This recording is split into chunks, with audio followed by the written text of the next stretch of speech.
मुक्तो ऋषिकेशो गुडाकेशेन भारत सेनयोरुभयोर्मध्ये स्थापयित्वा रथोत्तमम् भीष्मद्रोणप्रमुखतः सर्वेषां च महीक्षिताम् उवाच पार्थ पश्यैतान् समवेतान् कुरुनीति।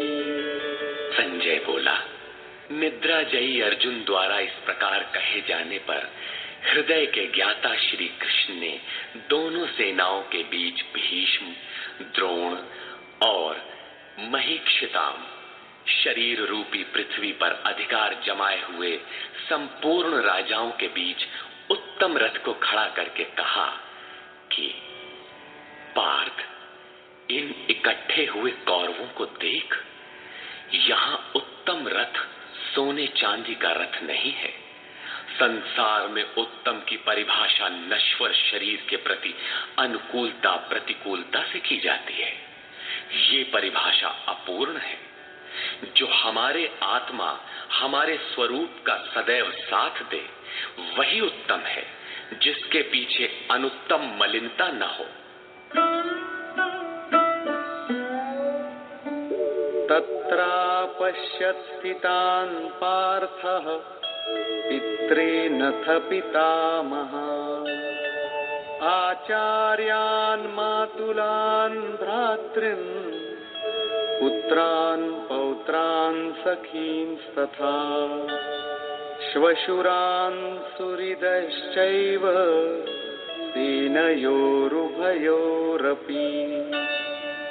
इसके उपरांत अचूक लक्ष्य वाले पार्थिव शरीर को रथ बनाने वाले पार्थ ने उन दोनों सेनाओं में स्थित पिता के भाइयों को, पितामहों को, आचार्यों को, मामाओं को, भाइयों को, पुत्रों को, पौत्रों को, मित्रों को, श्वशुरों को और सुहृदों को देखा। दोनों सेनाओं में अर्जुन को केवल अपना परिवार, मामा का परिवार, ससुराल का परिवार, सुहृद और गुरुजन दिखाई पड़े। प्रचलित गणना के अनुसार 18 अक्षौहिणी 2.5-3 अरब के लगभग होता है, जो आज के विश्व की जनसंख्या के समकक्ष है। इतने मात्र के लिए यदा कदा विश्व स्तर पर आवास खाद्य समस्या बन जाती है। इतना बड़ा जन समूह अर्जुन के 3-4 रिश्तेदारों का परिवार मात्र था। क्या इतना बड़ा भी किसी का परिवार होता है? कदापि नहीं। ये हृदय देश का चित्रण है।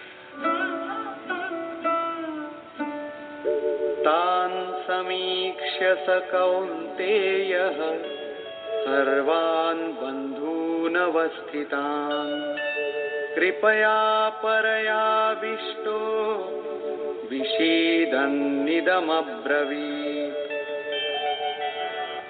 इस प्रकार खड़े हुए उन संपूर्ण बंधुओं को देखकर अत्यंत करुणा से आवृत वो कुंती पुत्र अर्जुन शोक करता हुआ बोला। अर्जुन उवाच,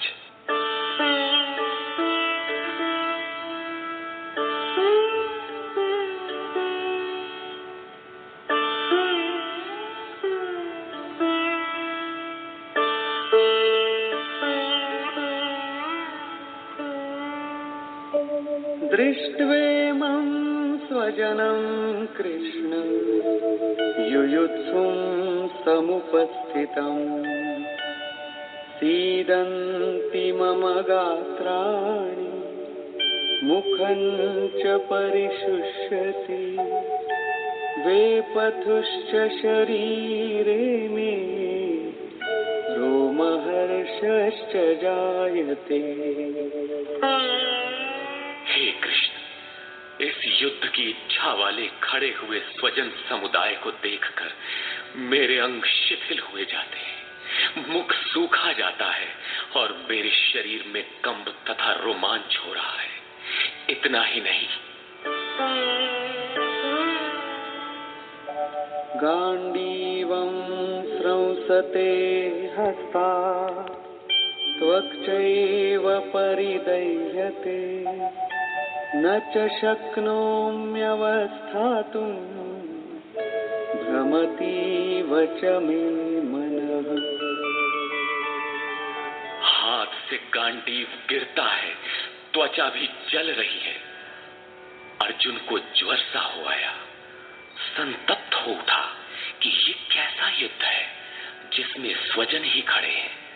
अर्जुन को भ्रम हो गया। वो कहता है, अब मैं खड़ा रह पाने में भी अपने को असमर्थ पा रहा हूं। अब आगे देखने की सामर्थ्य नहीं है। निमित्तानि च पश्यामि विपरीतानि केशव न च श्रेयोनुपश्यामि हत्वा स्वजनमाहवे। हे केशव, इस युद्ध का लक्षण भी विपरीत ही देखता हूं। युद्ध में अपने कुल को मारकर परम कल्याण भी नहीं देखता हूं। कुल को मारने से कल्याण कैसे होगा?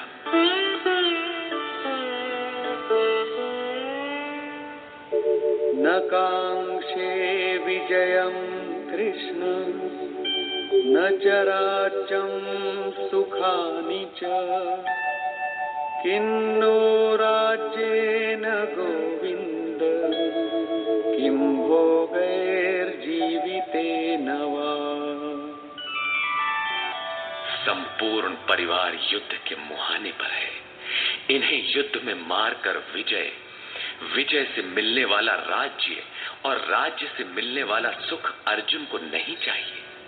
वो कहता है, हे श्री कृष्ण, मैं विजय नहीं चाहता, राज्य तथा सुख भी नहीं चाहता।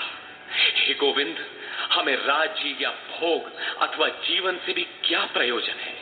क्यों?